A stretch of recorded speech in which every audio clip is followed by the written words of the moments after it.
So we're up to Endymion.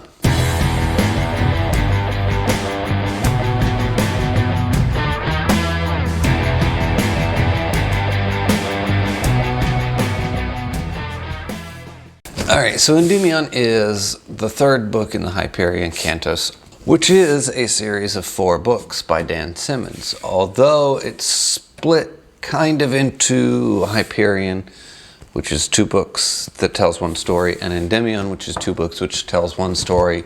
So even though it's a 4-book series and Endymion is the third book in the series, it's probably more accurate to call it the first book in the second duology, that is the Hyperion Cantos. Anyway, so that being said, I'm going to throw out the same general, this will be a spoiler-free review of Endymion, but due to the fact that I might bring up some things that have to do with Hyperion and the fall of Hyperion, I'm going to go ahead and throw out a mild spoiler warning for those 2 books.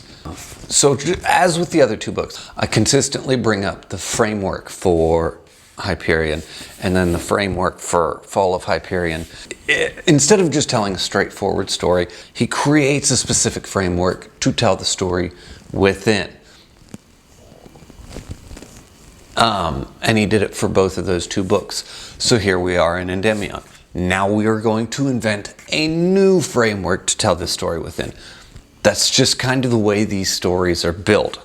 Although that being said, now we're going to build a new framework, but whereas the last one had 2 separate frameworks, even though it was one story that spanned those 2 books, it felt disjointed because there were 2 completely different frameworks that didn't even come close to relating to each other, but had to marry one story together with 2 frameworks.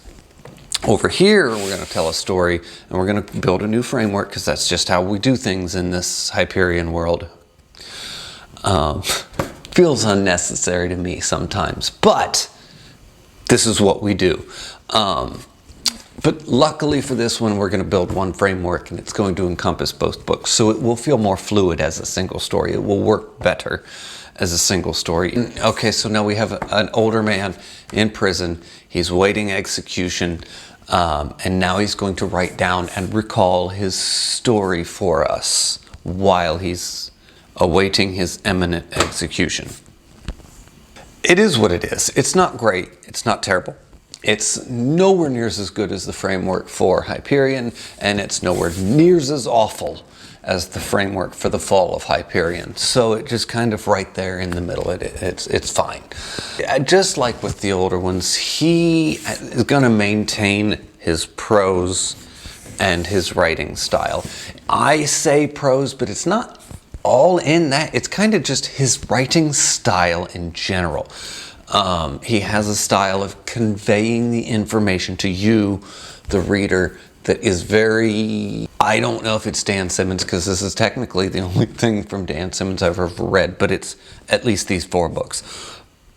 But it's very consistent within this world. I actually kind of curious to step outside and read something else from him to see if this is just his style or if this is the style he chose for these books. Either way, in the very beginning I said that it was something I feel like it could bother some people, but it didn't me because the story was great and it was just a non-issue.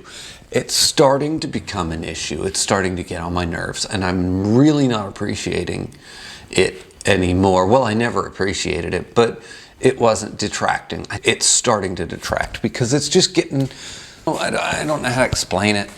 It's overstayed its welcome. I don't know. Okay, so world building. This has always been Hyperion's strong suit. I mean, absolutely always been its strong suit. This is the best thing about these books. This world building, and I raved about it in the first one, about why he made it into the lexicon so quickly, because this is so amazingly good. It still is that good, but we're starting to rest now. It's like we've built the world and the world building is phenomenal, so we're not really advancing anything anymore. We're just, we built it, it's great. so we're going to rest on our laurels almost. And that's not great. I mean, sure, okay, fine. We've built the world, now let's live in the world. But that was such a strong point that continuing it would have been wonderful too. And the best ideas always feel underutilized. He'll present something phenomenal and then focus over here on the mundane. He'll present with you the idea of these ousters and define for you exactly what they are, how they work, and it feels genius. And then he'll immediately ignore them entirely to go focus on the mundane of building a raft to float down a river when we had this over here. You know, it's like, this is not exciting. This is amazingly interesting. Why are we over here? But that being said, as a whole, his world building is really strong. We didn't advance it, and we continue to ignore our best ideas in favor of lesser ideas. And on the issue of world building, when it came to Hyperion, Fall of Hyperion, I had an issue with the fact that the Cruciform suddenly changed functions. It worked this way in the first book, and then it just kind of works differently for the second book. Well, now it works differently again. It just kind of like, it does whatever Dan needs it to do for that book at that time. You know, it's a very plot convenient thing. Now, the first time it changed with no explanation whatsoever. It just kind of, I know I told you it works this way, but actually it works this way now. You know, and now it works this way. At least this time, he gives an explanation as to why it switched this time, and it's kind of like a throwaway line, like, they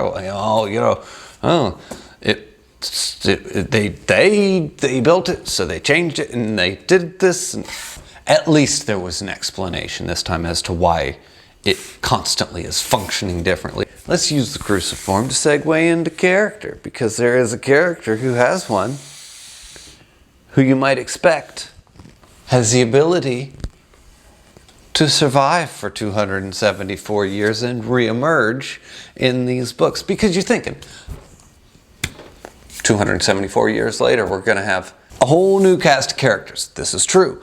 And a whole new set of circumstances. This is true. We might have some connections to the old characters because you would expect that in a series. But we're not necessarily going to get those characters back. But there are maybe one, maybe two, maybe a few characters who have the ability to show up here. One of the characters that you suspect might be able to have the ability to return after 274 years does return, and it's kind of great.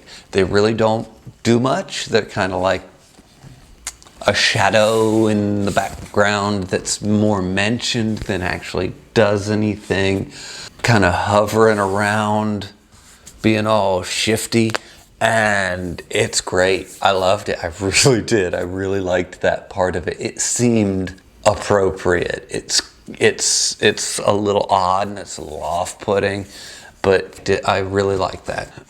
Since we're on the topic of characters, let's discuss Rawl and the fact that Rawl's awful.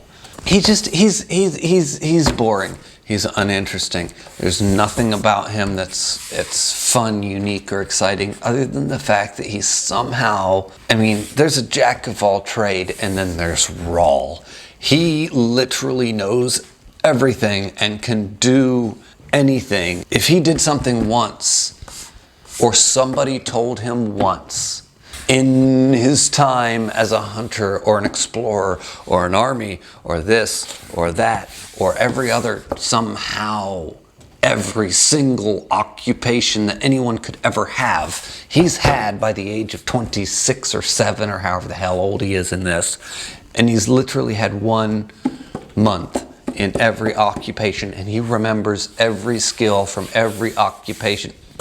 Come on. But it's true. And he'll have like literally less than a second to make a decision on something. And in that less than a second, he'll be like, oh, well, technically I did that 1 month in Boy Scouts when I was 12, and now I remember that if you rub 2 sticks together 47 times, then you will get exactly 3 sparks, and that will make the fire that I need to get out of this particular situation. And I recalled all of that quickly. Whatever. I didn't like Rawl. Ania's not good. Nothing interesting about her.